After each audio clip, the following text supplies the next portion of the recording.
नमस्कार रामकृष्ण माझ्या चॅनल तुमचे स्वागत आहे। माझे नाव लक्ष्मी। मी आज तुम्हाला श्री नर्मदा पुराण रेवाखंड पूर्वार्ध मराठी अनुवाद वाचून दाखवणार आहे। त्वदीय पाद पंकजम नमामि देवी नर्मदे।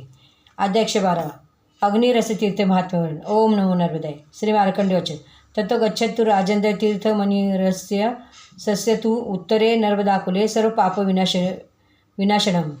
मुनिश्रेष्ठ श्री मार्कंडेय दिले राजेंद्र त्यानंतर श्री नर्मदाच्या उत्तर तटात सर्व पाप विनाशक अग्निरस तीर्थ जावे।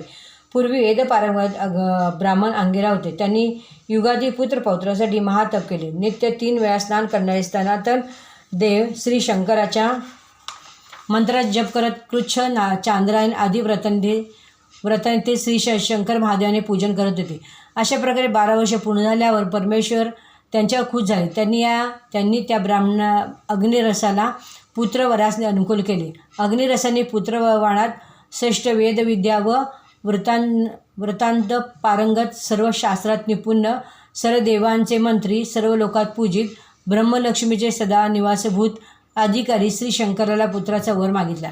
श्री शंकर बदले हे प्रियश्रेष्ठ, तू जशा पुत्राची अभिलाषा करते तसा सर्व विद्यांमध्ये कुशल पुत्र तुला निसंद प्राप्त होईल, असे म्हणून श्री शंकर निघून गेले।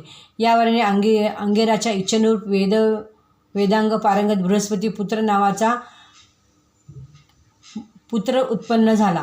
पुत्र झाल्या अंगेराने तेथे श्री शंकराची स्थापना केली। त्यानंतर प्रसन्न चित्ताने ते उत्तर पर्वतावर निघून गेले। त्या अग्निरस तीर्थात जो स्नान करून श्री शंकराचे पूजन करतो तो सर्व पापरहित होऊन शिवलोकात जातो। निपुत्रिक पुत्र व निर्धन धन प्राप्त करतो। जो मानव ज्याची इच्छा करतो ते त्याला प्राप्त होते।